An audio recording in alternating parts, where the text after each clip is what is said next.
tandis que les agriculteurs renversent les panneaux indicateurs, les plaçant cul par-dessus tête afin d'exprimer leur colère. Ils ne pouvaient se douter que les forces occultes allaient se mettre de la partie pour venir à leur secours. Bien reconnaître que pour les acteurs traditionnels du monde des légendes, celui qui travaille la terre mérite davantage l'estime que les héritiers des marchands du temple.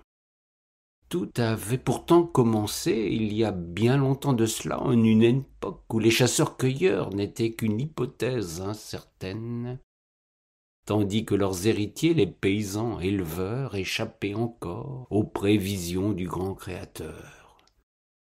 Nous étions à l'aube de la nuit des temps. Une petite clarté dardait du tout premier rayon de soleil.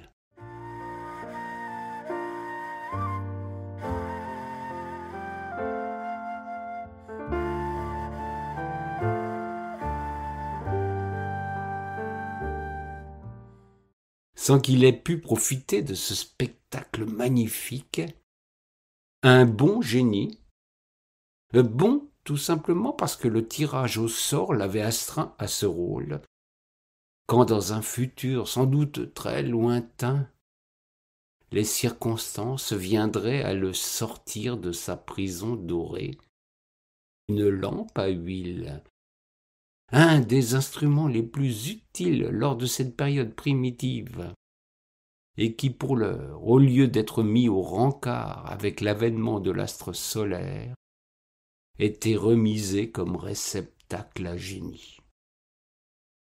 J'en devine qui perdent le fil du récit. Il convient pourtant d'établir les préalables qui s'imposent pour que la suite conserve une cohérence. Attitude d'autant plus nécessaire que, ici, nous échappons totalement au cartésianisme de cette société du pragmatisme exacerbé. Une manière de penser le monde en termes purement économiques et fonctionnels.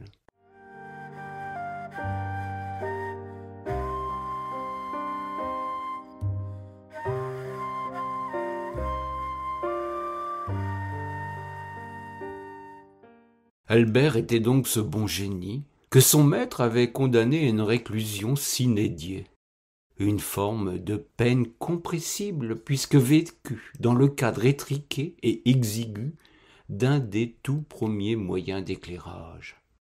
Il venait de franchir des millions d'années sans avoir rencontré l'opportunité de se dégourdir les guiboles. Il y avait de quoi trouver l'éternité fort longue.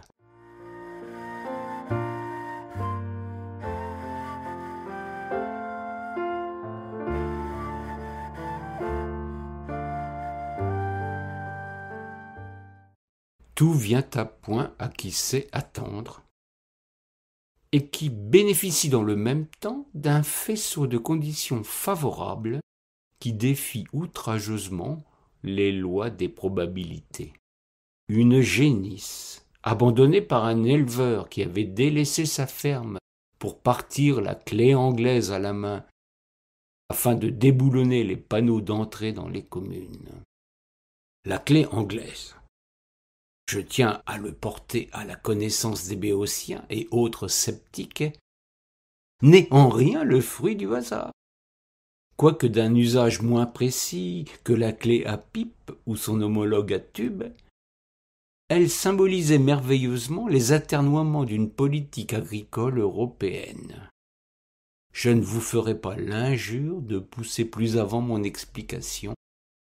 J'ai le lait de ma génisse sur le feu tandis qu'il y a de l'eau dans le gaz avec les syndicats agricoles.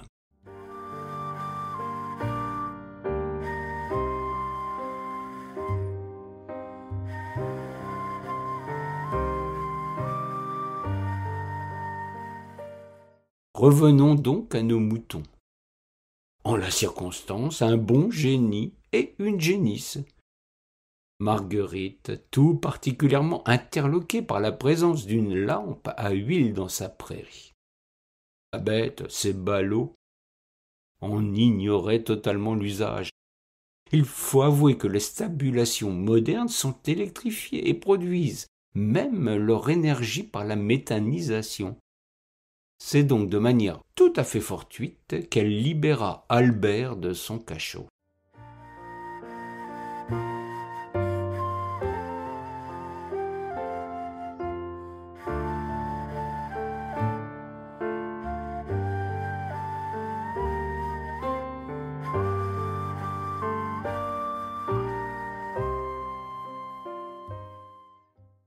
Exprimons sans tarder le désappointement d'un génie qui, contrairement à ce qui constitue l'essence même d'un génie dans une lampe à huile, ne pouvait s'attendre à se trouver devant un animal. Il avait été programmé pour proposer la réalisation de 3 vœux à un être humain. Ayant appris, par les procédés complexes de télépathie, les langues usitées au fur et à mesure de l'évolution de l'espèce humaine. La langue bovine lui était parfaitement inconnue. C'était là une belle vacherie que lui jouait le scénariste. Il songerait à s'en plaindre officiellement lorsque sa mission serait accomplie. Mais en attendant, loin de ruminer ses griefs, il lui fallait faire front devant cette bête à cornes, sans lui faire tourner son lait par un effet de surprise qui avait de quoi troubler l'esprit d'un animal débonnaire.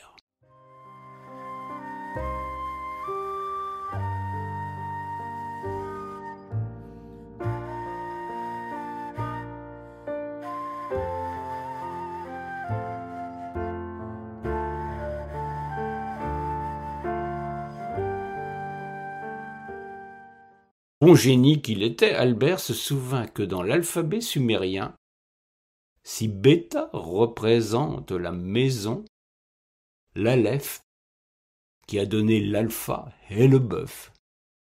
Voilà sans doute la langue qu'il convient d'employer pour se faire comprendre d'une jeune vache qui l'intriguait énormément. Pourquoi diantre évoquait-on son lait avec celle qui n'avait pas encore vu le mâle ? Il interrogea Marguerite, qui lui parla d'une transformation génétique, un sujet qui le laissa totalement incrédule.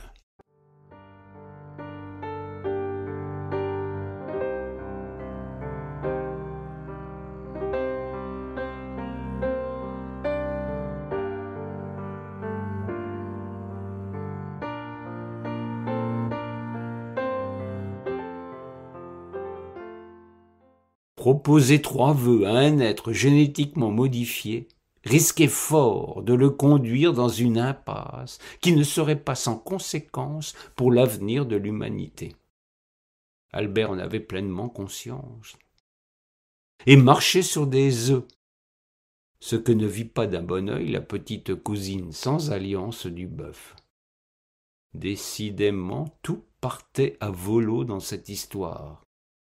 Albert se demandant même si le diable n'était pas de mèche avec la bête à cornes.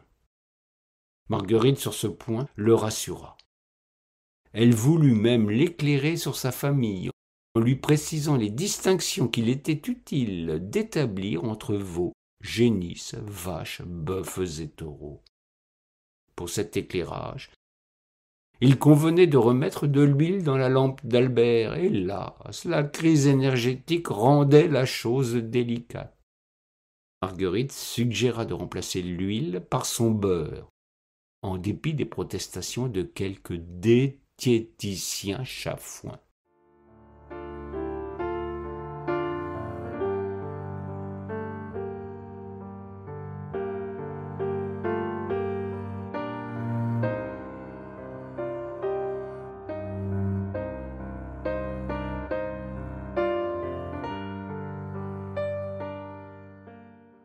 Décidément, le rapport de force tournait en défaveur du génie qui ne parvenait pas à vendre sa marchandise, à savoir des vœux en bonne et due forme.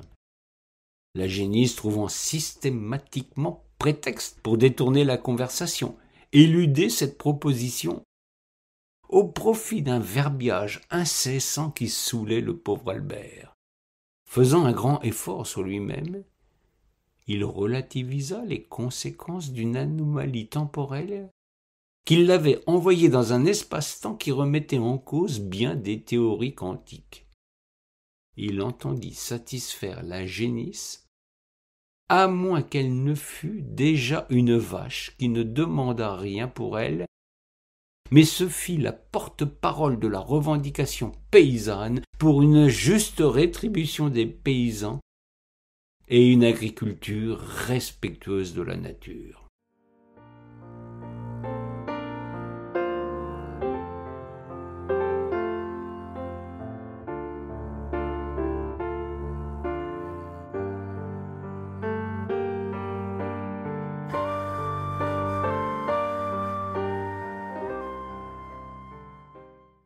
Albert, quoique bon génie, à qui il était possible de demander la lune ou bien l'impossible, avoua soudainement son impuissance.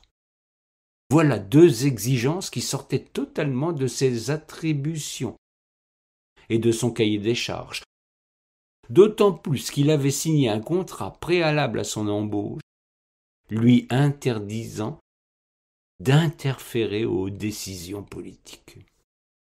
Ne voyant aucune issue à cette sortie intempestive de sa lampe, il décida de son propre chef d'y retourner sans avoir en rien accompli sa mission terrestre. Il comptait revenir dans un tout autre contexte et ne désespérait pas de franchir un passé antérieur, une époque où les vaches étaient bien gardées et ne se souciaient que de se faire tirer le lait à la main. Il se retira dans sa lampe, avec le fol espoir pour sa prochaine sortie de tomber sur une jolie bergère, une charmante vachère, une délicieuse gardienne d'oies ou de cochons, n'aspirant qu'à une chose, séduire un jeune prince, fils de roi, pour finir par l'épouser.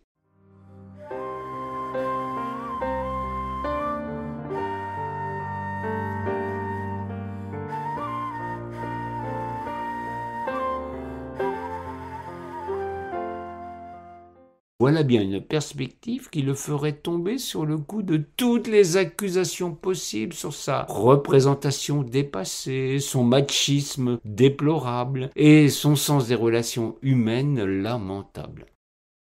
Même pour un génie comme Albert, ce monde n'était pas de nature à satisfaire les êtres de légende.